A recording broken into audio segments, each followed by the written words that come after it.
Shalom Ibu Bapak Saudara dan Saudari yang dikasihi Tuhan. Selamat datang kembali di kanal YouTube ini. Mari kita bergabung dengan Yeskel 33 ayat 7 sampai 11. Kita awali dengan berdoa. Tolonglah kiranya kami Bapa supaya sebelum kami membuka firman ini, kami telah membuka hati dan pikiran kami sehingga dengan Roh-Mu yang kudus, firman ini leluasa bekerja membaharui kehidupan bersama kami.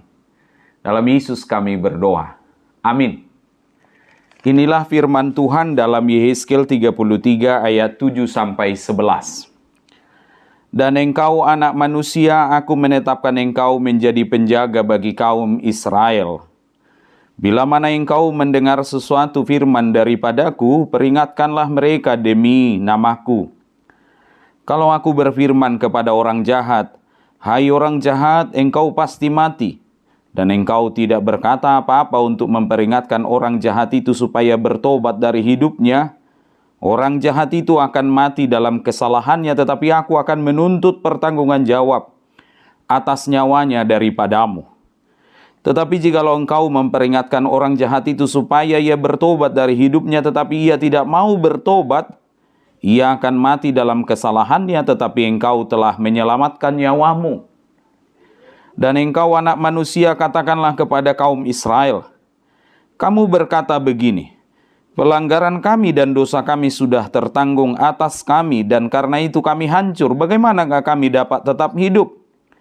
Katakanlah kepada mereka, demi aku yang hidup, demikianlah firman Tuhan Allah, aku tidak berkenan kepada kematian orang fasik, melainkan aku berkenan kepada pertobatan orang fasik itu dari kelakuannya supaya ia hidup. Bertobatlah dari hidupmu yang jahat itu. Mengapakah kamu akan mati, hai kaum Israel? Demikian firman Tuhan. Ibu bapak saudara, seorang anak ranking 23 dari 25 orang diceritakan dalam sebuah kisah bahwa ketika acara keluarga, masing-masing anak ditanya juara berapa. Ada yang juara 1, 2, 3, 5, 10. Tapi yang terakhir menjawab adalah anak ini, bahwa dia ranking 23 dari 25. Semua keluarga tetap bertepuk tangan untuk menyemangati dia. Lalu pertanyaan kedua di acara kumpul keluarga itu, cita-citanya apa? Masing-masing anak bercerita. Ada yang pengen jadi dokter, ada yang pengen jadi pendeta, ada yang pengen jadi presiden bahkan. Tapi anak ini yang paling terakhir juga dia menjawab. Itu pun dia tidak jawab, tapi karena sudah berkali-kali ditanya. Lalu dia menjawab, saya pengen jadi guru TK. Pulang-pulang ke rumah, si bapak dan si ibu dari anak ini mulai berpikir berat.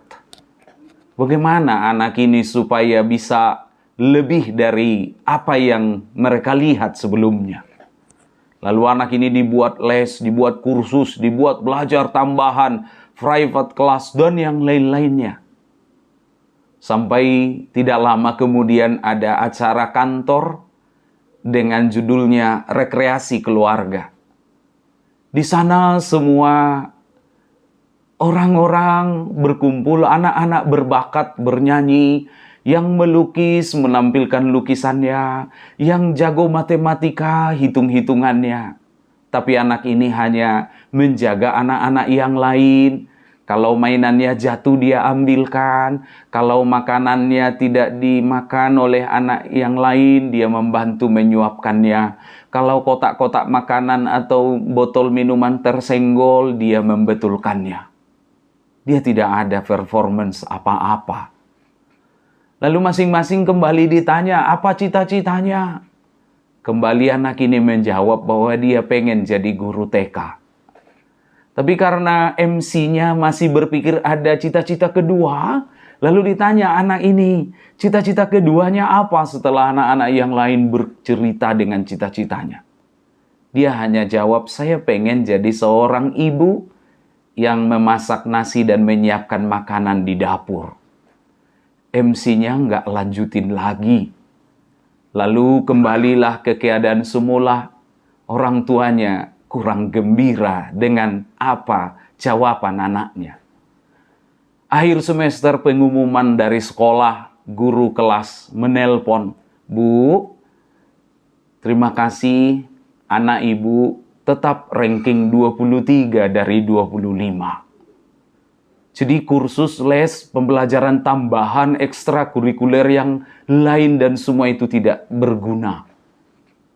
Tapi Bu, ada sesuatu yang sangat menakjubkan. Dari 23 tahun Bu, saya mengajar di sekolah ini, kata gurunya. Saya baru menemukan satu kali peristiwa yang luar biasa. Karena setelah saya bertanya, tuliskanlah siapa nama anak yang paling menyenangkan, yang paling jujur, yang paling baik, yang paling kalian sukai. Bu, semua anak menjawab hanya satu nama. Dan itu nama anak ibu. Ibu bapak saudara, khotbah ini atau pembahasan ini bukan tentang mengobati pergumulan orang-orang tua yang anaknya kurang beruntung dalam kejuaraan-kejuaraan di sekolah. Bukan.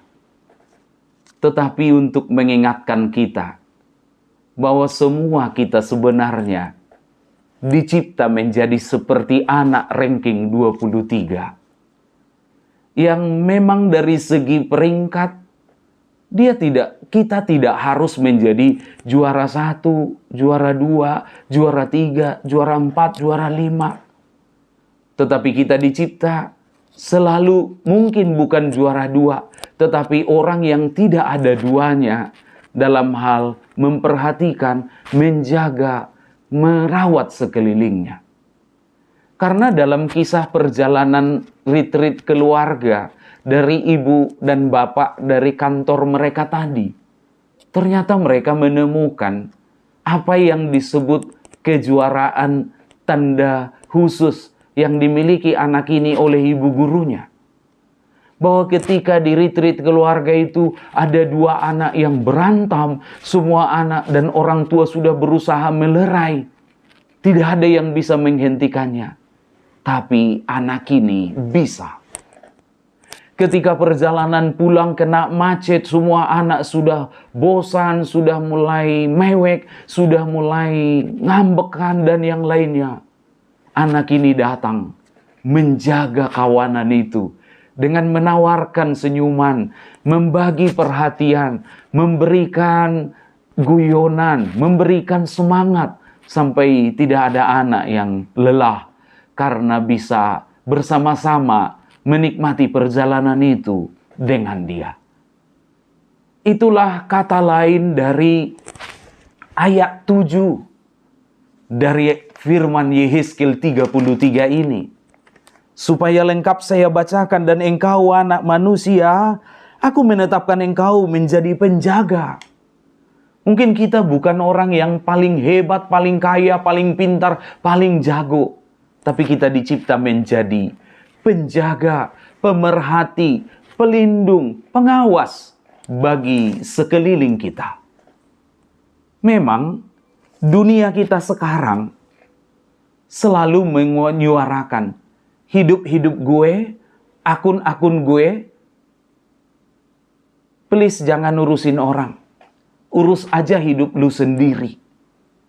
Tapi ayat 7 ini memberitahu kita bahwa quotes yang paling manis dan paling laris dan paling banyak diucapkan orang itu keliru.